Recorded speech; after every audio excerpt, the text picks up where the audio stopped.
Minute 20 खबर में आपका स्वागत है। आपके साथ मैं हूं स्वप्निल। अगले 20 मिनट में आपको प्रदेश की 20 अहम खबरों से रूबरू करेंगे। तो शुरू करते हैं 20 मिनट में 20 खबरों का सिलसिला। राजधानी जयपुर में कांग्रेस विधायक अमीन कागजी और चिकित्सा मंत्री परसादी लाल मीणा में ही खींचतान हो गई। विधायक अमीन कागजी उनके क्षेत्र में चिकित्सकों के तबादलों को लेकर नाराज थे। कागजी की शिकायत थी कि बिना उनकी जानकारी के चिकित्सकों के तबादले कैसे हो गए। कागजी अपने समर्थकों के साथ चिकित्सा मंत्री के घर पर पहुंच गए। वहां मंत्री और विधायक कागजी के समर्थकों में बहस होने लगी। मंत्री परसादी लाल उन्हें मनाने की कोशिश करने लगे। मंत्री ने अमीन कागजी का हाथ पकड़कर कहा, आपकी शिकायतों को दूर कर दिया जाएगा। इसके बाद भी काफी देर तक वहां हंगामा होता रहा। इसके बाद विधायक अमीन कागजी चिकित्सा मंत्री के आवास पर धरने पर बैठ गए। आखिरकार विधायक की जिद के आगे मंत्री जी को झुकना पड़ा। चिकित्सा मंत्री परसादी लाल मीणा ने मुस्लिम समुदाय से आने वाले 4 डॉक्टर्स के तबादलों को वापस लिया, जिसके बाद अमीन कागजी ने अपना धरना समाप्त कर दिया। मंत्री जी ने मेरे से ये बोला था कि लिस्ट में, आगामी लिस्ट में उसका ट्रांसफर कर दिया जाएगा, लेकिन जब कल रात को जब लिस्ट निकली, जो मैंने अनुशंसा करी थी उनको किसी को देवली लगा दिया, किसी को भरतपुर लगा दिया। उसको लेकर लोगों में आक्रोश था। मैंने मंत्री जी से अभी आग्रह किया है। वो हमारे पीजी करके जो 315 डॉक्टर आए थे उनको हमने वहाँ पोस्टिंग दी है जहाँ पर बिल्कुल जीरो सर्विस थी। हमारी वैकेंट जगह थी, 100% वैकेंट जगह पर दिया है। उसमें 1-2 डॉक्टर इनके थे, उनको हमने वापस एडजस्ट, इन्होंने कहा कि हमारे जयपुर वैकेंट इनके सैटेलाइट है, वो कर दिया।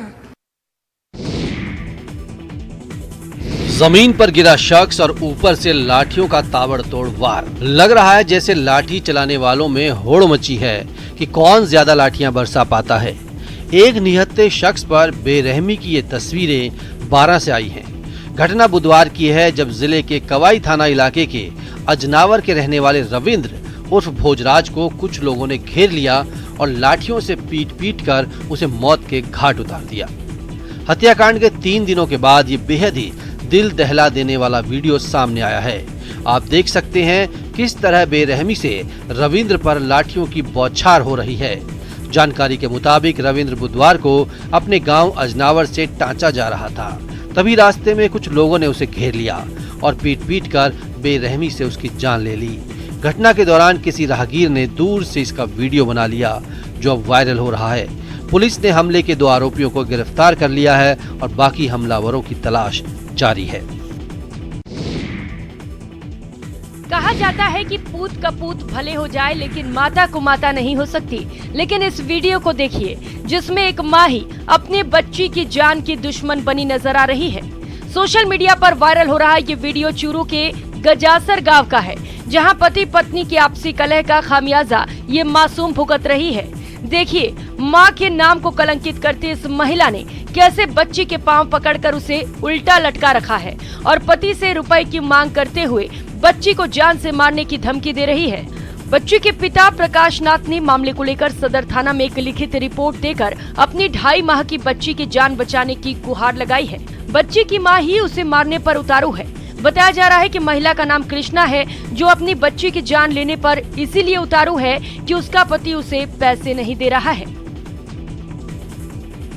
इन तस्वीरों को वन विभाग के कर्मचारियों की दिलेरी और वन विभाग के नाकारेपन का नायाब नमूना कहा जा सकता है। देखिए, ये तस्वीर कितनी खतरनाक है। सीधे खतरे से खेलने की बात है। ये तस्वीर बता रही है कि प्रदेश का वन विभाग इतना संसाधनहीन हो चुका है कि एक खतरनाक जंगली जानवर के रेस्क्यू के लिए खाट का इस्तेमाल करना पड़ रहा है। ये नजारा राजसमंद जिले के देवगढ़ रेंज की है, जहां 12 घंटे से कुएं में फंसे पैंथर को निकालने के लिए वन विभाग के कर्मचारियों ने जुगाड़ टेक्नोलॉजी का सहारा लिया। कर्मचारियों ने रस्सी से बांधकर खाट को कुएं में डाला और उस पर पैंथर को बिठाकर बाहर निकाला। रेस्क्यू के बाद पैंथर भाग चला, लेकिन सोचिए उस समय कितनी खतरनाक स्थिति पैदा हो सकती थी जब पैंथर किसी पर हमला कर देता। ऐसे में किसी को कुछ हो जाता तो ये जवाबदेही किसकी बनती। राजस्थान अधीनस्थ वन कर्मचारी संघ के प्रदेश अध्यक्ष भूपेंद्र सिंह यादव ने सरकार से मांग की है कि वह जरूरी संसाधन उपलब्ध कराने के लिए बजट मुहैया कराए ताकि ऐसे हालात न पैदा हों। कई मॉडल की बाइक, कई पुरानी तो कई नई। शायद आप सोच रहे होंगे कि ये बाइक प्रदर्शनी है, लेकिन नहीं जनाब, ये बाइक प्रदर्शनी के लिए नहीं सजाई गई हैं, बल्कि ये 32 बाइक एक चोर गैंग से जब्त की गई हैं। तस्वीरें नागौर की हैं, जहां लाडनू पुलिस ने दोपहिया वाहन चोरी करने वाले अंतर्राज्यीय गैंग का पर्दाफाश करते हुए गिरोह के 3 चोरों को गिरफ्तार किया। इन चोरों से एक तो नहीं बल्कि पूरी 32 बाइक जब्त की गईं। बताया जाता है कि बाइक चोर गिरोह राजस्थान में अलग अलग जिलों से बाइक चोरी करने के अलावा गुजरात से भी बाइक चोरी करता था। इस गिरोह ने लाडनू को ठिकाना बना रखा था। पुलिस को खबर मिली थी कि लाडनू में बाइक के पार्ट्स खोलकर बेचे जा रहे हैं। इसके बाद पुलिस ने संदिग्ध मैकेनिकों की निगरानी रखी, जिसके बाद ये बात पुख्ता हो गई कि बाइक चोरों ने लाडनू को ही ठिकाना बना रखा है और बड़े पैमाने पर चोरी के दोपहिया वाहन यहां लाकर पार्ट्स खोलकर अलग अलग जगहों पर बेचे जा रहे हैं। पुलिस ने कई दिनों तक नजर रखी और आखिरकार ये गैंग पुलिस के हत्थे चढ़ गया। हाड़ौती का सफेद सोना कहे जाने वाले लहसुन उत्पादक किसान एक बार फिर आंदोलन की राह पर हैं। किसानों ने सरकारी स्तर पर लहसुन की खरीद शुरू नहीं होने पर मंडियां बंद करवाकर आंदोलन की चेतावनी दी है। किसानों का आरोप है कि समय पर सरकारी खरीद शुरू नहीं होने से स्टॉक में पड़ा लहसुन अब बारिश में खराब भी होने लगा है। केंद्र सरकार की तरफ से राज्य सरकार के प्रस्ताव को हरी झंडी मिलने के बाद लहसुन की सरकारी खरीद के आदेश हो चुके हैं, लेकिन राजफेड की लापरवाही से किसान बर्बादी की कगार पर हैं। कोटा के ग्रामीण इलाकों में किसानों ने लहसुन को सड़कों पर फेंककर और आग के हवाले कर आक्रोश जताया। उनका कहना है कि किसानों को अपने लहसुन की मजदूरी भी नहीं मिल पा रही है, सरकारी खरीद भी नहीं हो रही, घर में रखने की जगह नहीं है, बरसात में खुद के रहने लायक जगह बनानी होगी, इसलिए लहसुन फेंकने के अलावा कोई उपाय नहीं बचा है। मॉनसून सिर पर है और नालों के कचरे नालों में ही हैं। ऐसे में बारिश का दौर शुरू हो गया तो शहर को कचरा बनने से शायद ही कोई रोक पाए। हम बात कर रहे हैं धौलपुर शहर की, जहां प्री मानसून की बारिश में जलभराव की समस्या से लोगों का सामना हो चुका है। इसके बावजूद नगर परिषद हाथ पर हाथ धरे बैठा है। नतीजा, नालों की सफाई नहीं हो पाई है। प्री मानसून की बारिश के बाद आनन फानन में शुरू करवाई गई नालों की सफाई सिर्फ खाना पूर्ति बनकर रह गई है। एक दिन में एक साथ कई नालों की सफाई का काम किया जा रहा है। मलबे को भी सही ढंग से नहीं उठाया जा रहा, न ही नालों की सफाई की मॉनिटरिंग की जा रही है। अब इस नाले को ही देख लीजिए, कागजों में इसकी सफाई अंकित की जा चुकी है, लेकिन सच्चाई क्या है आप देख सकते हैं। नाले का पानी सड़क पर बह रहा है। ऐसे में सोचिए कि अगर मानसून ने अपना असली रूप दिखाया तो फिर शहर को डूबने से कैसे बचाया जा सकता है। जैसलमेर में प्री मानसून की बारिश जारी है, लेकिन नालों की सफाई नहीं होने के कारण सड़कों पर 2.5 फीट तक गंदे पानी की नदियां बहने लगी हैं। इस खबर को जब न्यूज 18 ने प्रमुखता से दिखाया तो नगर परिषद ने आनन फानन में नालों की सफाई का काम शुरू किया। हरकत में आए नगर परिषद ने नालों की सफाई के लिए टीमें लगा दी, लेकिन यहाँ भी परिषद की लापरवाही खत्म नहीं हुई। जो सफाई कर्मचारी नालों और सीवरेज की सफाई में जुटे हैं, उनके पास कोई भी सुरक्षा उपकरण नहीं है। कर्मचारियों के पास न तो ग्लव्स हैं और न ही जूते। देखिए, कर्मचारी बिना ग्लव्स के ही गंदगी के ढेर में हाथ लगाते हैं और बिना जूते के ही नाले में भी उतर जाते हैं, जिससे उन्हें कई प्रकार की घातक बीमारियों के चपेट में आने की आशंका बनी रहती है।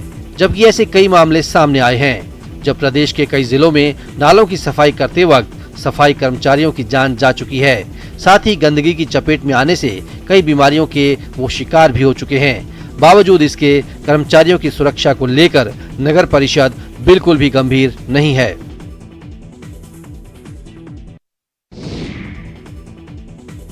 इस पानी को ध्यान से देखिए। क्या आपको पीने के लिए ये पानी मिले तो आप इसे पी सकेंगे? नहीं ना। लेकिन 12 के लोग यही पानी पीने को मजबूर हैं। जाहिर है ये पानी पीकर कोई सही सलामत तो रह नहीं पाएगा। 12 में भी यही हो रहा है। लोग उल्टी दस्त के शिकार हो रहे हैं। शहर की कई कॉलोनियों का यही हाल है, जहां जलदाय विभाग की लापरवाही लोगों की सेहत बिगाड़ रही है। Shivaji colony, Lanka colony, Kunj Vihar colony, Bardia बस्ती सहित करीब आधा दर्जन से ज्यादा कॉलोनियों में गंदा, पीला और बदबूदार पानी मिल रहा है। मजबूरी में लोग यही गंदा पानी पी रहे हैं। लोगों का कहना है कि जलदाय विभाग की पुरानी टूटी फूटी पाइपलाइनों के कारण नालियों का पानी इस पानी में मिलकर आ रहा है। इसे लेकर लोग कई बार शिकायत भी कर चुके हैं, लेकिन अगर शिकायत सुन लेगा तो जलदाय विभाग क्यों कहलाएगा।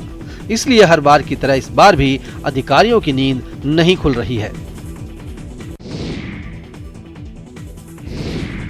राजसमंद जिले के डांग की भागल गांव के चौराहे पर बन रहे अस्पताल को लेकर गतिरोध उस समय और बढ़ गया जब भारी पुलिस जाब्ते के साथ प्रशासन ने अस्पताल बनाने के लिए चबूतरे को जेसीबी से तोड़ डाला। इस घटना से गुस्साए सैकड़ों लोग कलेक्ट्रेट पहुंच गए और धरने पर बैठ गए। ग्रामीणों की मांग है कि गांव के चौराहे पर अस्पताल का निर्माण नहीं किया जाए, क्योंकि उस जगह दशा माता की पूजा होती है, तो होलिका दहन के साथ गांव की सामूहिक बैठक का आयोजन भी उसी जगह होता है। गांव में इस तरह की सुगम जगह गांव के बीच में और कहीं नहीं है, इसलिए अस्पताल भी उनके लिए जरूरी है, लेकिन उसे गांव के बाहर दूसरी जगह भी बनवाया जा सकता है। ग्रामीणों के गुस्से को देखते हुए कलेक्टर ने नाथद्वारा उपखंड अधिकारी को दूसरी जगह जमीन तलाशने के निर्देश दिए, जिसके बाद ग्रामीणों ने धरना खत्म किया।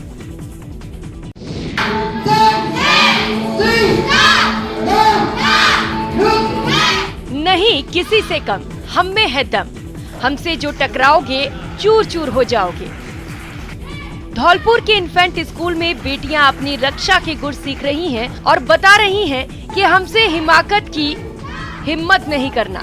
रोटरी क्लब मचकुंड के सहयोग से स्कूल में टाइगर मार्शल आर्ट संस्था ने ये विशेष बालिका आत्मरक्षा ट्रेनिंग कैंप लगाया है, जिसमें बच्चियां अपनी रक्षा के गुर सीख रही हैं। इस ट्रेनिंग कैंप के जरिए बेटियों को शारीरिक दक्षता के साथ साथ मानसिक रूप से मजबूत रहने का मंत्र भी दिया जा रहा है। राष्ट्रीय मिलिट्री स्कूल धौलपुर के principal lieutenant colonel TP Shyam Krishna ने भी ट्रेनिंग कैंप का दौरा किया और बेटियों का उत्साह बढ़ाया। इस मौके पर उन्होंने कहा कि राष्ट्रीय मिलिट्री स्कूल में अब बेटियों का भी प्रवेश प्रारंभ हो चुका है, जिसके बाद बेटियां भी अब भारतीय सेना में अपनी भागीदारी निभा सकेंगी। दर्जनों बीघा में फैले पहाड़, कश्मीर की वादियों जैसा बर्फ का नजारा, ये कहाँ आ गए? धोखा खा गए ना। दरअसल ये राजसमंद के मोखमपुरा में मार्बल स्लरी का पहाड़ है, जिसे आप वेस्ट से बेस्ट का नमूना भी कह सकते हैं। कभी अपशिष्ट के नाम पर नाक मुंह सिकोड़ने को मजबूर करने वाली स्लरी अब न सिर्फ राजसमंद बल्कि गुजरात, महाराष्ट्र, हरियाणा समेत कई राज्यों के लोगों की प्री वेडिंग शूटिंग के लिए सबसे पसंदीदा जगह बन गई है। 11-12 साल पहले तक मार्बल स्लरी से किसान काफी परेशान थे। रात को चोरी छिपे स्लरी को किसानों की जमीन के आसपास या चारागाह में खाली कर दिया जाता था। इस कारण जमीन की उर्वरा शक्ति कम हो रही थी, किसानों की फसल खराब हो रही थी। स्लरी में अक्सर मवेशी फंसकर मर जाते थे, पर्यावरण को नुकसान पहुंच रहा था। ऐसे में जिला मार्बल कटर एसोसिएशन ने करीब 50 बीघा क्षेत्र में मार्बल स्लरी का डंपिंग यार्ड बनाया, जो अब बर्फीले पहाड़ और कश्मीर की झील जैसी दिखने लगी है। अब यहाँ एक साल में करीब 100 से ज्यादा युवा कपल प्री वेडिंग शूट के लिए आते हैं, जिनसे एक बार का 1100 रुपए का किराया लिया जाता है। साथ ही अब फिल्म और टीवी सीरियल की शूटिंग भी होने लगी है। ये आमदनी डंपिंग यार्ड में ही सुविधाएं बढ़ाने और इसकी देखरेख पर खर्च की जाती है। बरसों पहले सरहद के उस पार से इस पार हाथों का हुनर आया और उसने कपड़े पर वो जादू किया कि जिसने भी देखा वो बस देखता रह गया। बदलते समय के साथ वो हुनर और कारीगरी अब किताबों के पुराने पन्नों में दर्ज हो रही है, लेकिन उस परंपरा को बाड़मेर की एक बेटी जिंदा करने में लगी है। हाथों में सुई और महीन धागे। भारत पाक सीमा पर बसे बाड़मेर में इन दिनों चल रही है INFFD से फैशन डिजाइन का कोर्स कर चुकी दिव्या राखेचा की खास पाठशाला।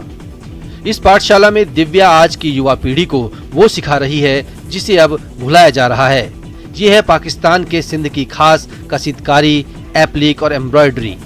दिव्या की इस पाठशाला में पहले तो 10 दिनों तक कोई भी नहीं आया, लेकिन आज इनसे सीखने वाली बेटियों की संख्या सैकड़ों पार कर चुकी है। कई संस्थानों और कंपनियों में काम कर चुकी दिव्या बताती हैं कि आने वाले कल को हमारे परंपरागत हुनर से रूबरू करवाना और सिखाना मुश्किल था, लेकिन अब इनका जज्बा देखने लायक है।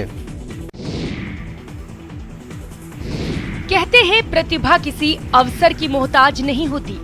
बीकानेर की कोलायत तहसील के झूझू गांव के रहने वाले मयंक पर ये बात बिल्कुल फिट बैठती है।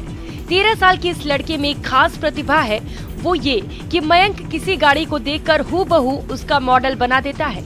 मयंक के नन्हे हाथ जब सनबोर्ड की शीट पर चलते हैं तो कुछ ही देर में आकर्षक जीप, कार और ट्रैक्टर के मॉडल तैयार हो जाते हैं। मयंक को बचपन से गाड़ियों का शौक है। जब भी वो किसी गाड़ी को देखता है तो उसका मॉडल बना देता है। सरकारी स्कूल की कक्षा 8वीं में पढ़ने वाला मयंक बड़ा होकर इंजीनियर बनना चाहता है ताकि अपने हुनर के बल पर कई नवाचार कर सके।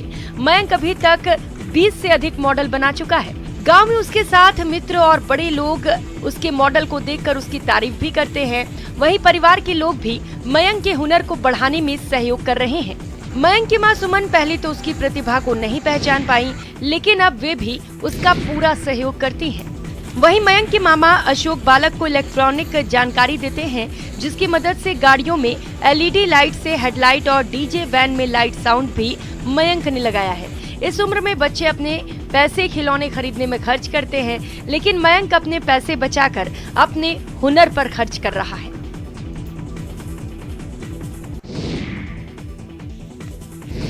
आषाढ़ महीने के कृष्ण पक्ष की त्रयोदशी पर उदयपुर के जगदीश मंदिर में भव्य नाव उत्सव मनाया गया। इसके लिए कुंड बनाकर पानी भरा गया। शाम के समय ठाकुर जी को नाव में जल विहार करवाया गया। इस मनोरम दृश्य के दर्शन के लिए भक्तों की भारी भीड़ रही। इस मौके पर पूरे मंदिर को फूलों से सजाया गया। मनोरथ के तहत प्रभु जगन्नाथ स्वामी 4 फीट चौड़ी और 5 फीट लंबी चांदी की नाव में भगवान जगन्नाथ भ्रमण पर निकले। संध्या आरती के बाद भगवान जगदीश के जयकारों के साथ साथ राधा कृष्ण को नाव में जल विहार करवाया गया। खास तौर पर ग्रीष्मकालीन उत्सव की झांकियों के साथ ही अंतिम मनोरथ भी होता है। आषाढ़ महीने के मनोरथ के दौरान वर्षा के आगमन के लिए मनोकामना की जाती है।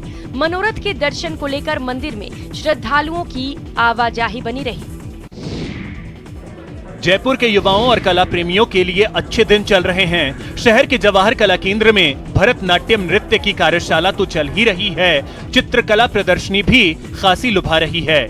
डेल्फिक काउंसिल ऑफ राजस्थान के अध्यक्ष IAS श्रेया गुहा ने रंगसार आर्ट एग्जीबिशन एवं डेमोन्स्ट्रेशन चित्रकला प्रदर्शनी की शुरुआत की। ये चित्रकला प्रदर्शनी जवाहर कला केंद्र के सुरेखा आर्ट गैलरी में लगाई गई है। इस एग्जीबिशन में 26 जून को लाइव पेंटिंग का प्रदर्शन भी किया जाएगा। एग्जीबिशन में सैयद शाकिर अली, संदीप वर्मा, सुब्रतो मंडल, वीरेंद्र बानू, सुमित सिंह सहित कई कलाकार अपनी कला का प्रदर्शन करेंगे। आपको बता दें कि डेल्फिक काउंसिल ऑफ राजस्थान कला को प्रोत्साहित और संरक्षण में एक प्लेटफॉर्म की तरह कार्य कर रहा है, जिससे न सिर्फ विलुप्त होती कलाओं को आधार मिलेगा, बल्कि नई पीढ़ी के लिए कला का आधार सेतु भी बनेगा।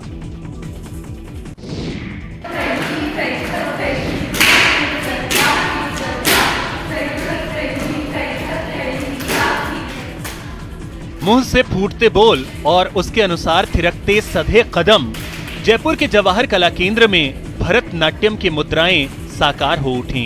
24 जून से शुरू हुई भरतनाट्यम नृत्य की कार्यशाला में बड़ी संख्या में छात्राएं हिस्सा ले रही हैं, जहां अलग अलग आयु वर्ग की छात्राएं एक ताल में भरतनाट्यम के मुद्राओं का अभ्यास करती नजर आ रही हैं। निकिता मुदगल के निर्देशन में चल रही कार्यशाला में नृत्य गुरु ज्ञानेंद्र दत्त वाजपेयी छात्राओं को भरतनाट्यम के गुर सिखा रहे हैं।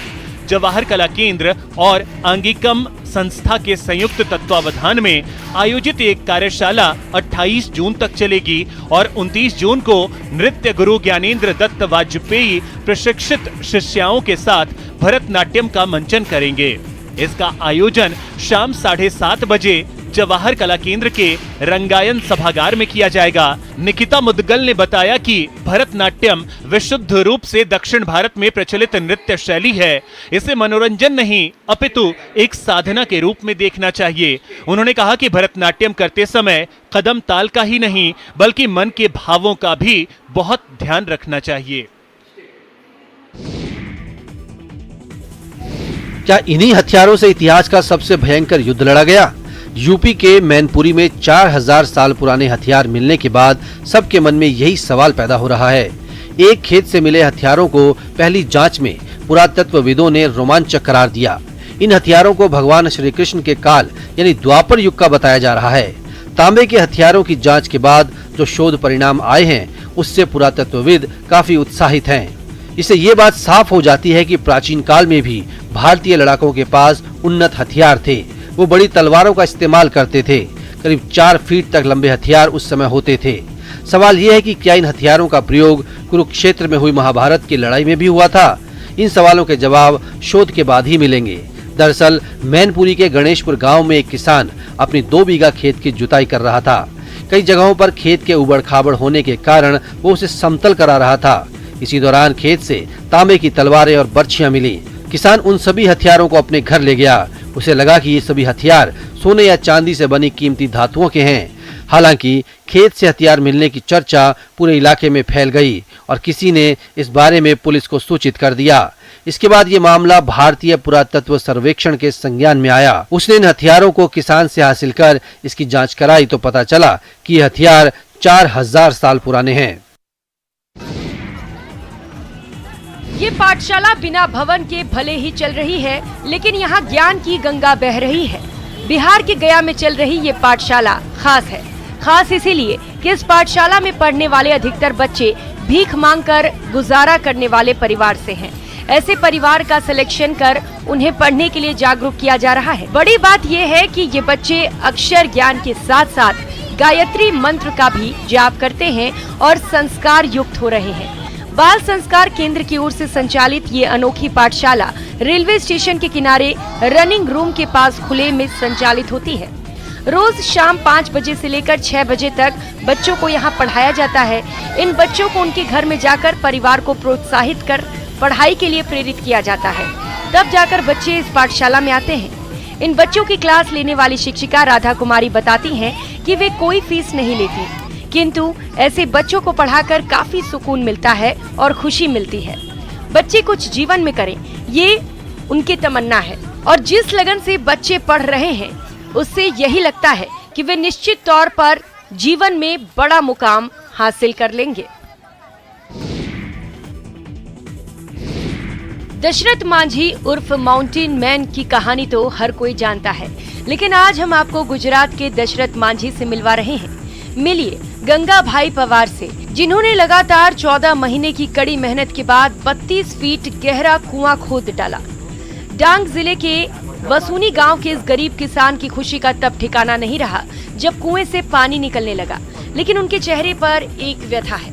व्यथा को लेकर उनकी शिकायत है ये कि अगर सरकार उनके लिए पीने के पानी की व्यवस्था कर देती तो उन्हें इतना परेशान नहीं होना पड़ता। गुजरात का डांग जिला भारी बारिश के कारण चेरा पूंजी के तौर पर जाना जाता है, लेकिन पहाड़ी और चट्टानी इलाके के कारण गर्मी के 4 महीने यहाँ पीने के पानी की भारी समस्या होती है। यहाँ पर बसने वाले ज्यादातर लोग खेती पर निर्भर हैं, जिन्हें पानी की खास जरूरत रहती है। जाहिर है पानी नहीं मिलने से किसान काफी परेशान रहते हैं। ऐसे में डांग के वरसुना गांव के रहने वाले 60 वर्षीय किसान गंगा भाई पवार 20 सालों से कुआं बनवाने की मांग करते रहे, लेकिन जब उन्हें लगा कि कोई सुनवाई नहीं होने वाली है तो उन्होंने खुद ही कुआं खोदने की ठान ली और 14 महीने की कड़ी मेहनत तक पहाड़ों का सीना चीरकर आखिरकार पानी निकाल ही लिया। फिलहाल इतना ही। नमस्कार।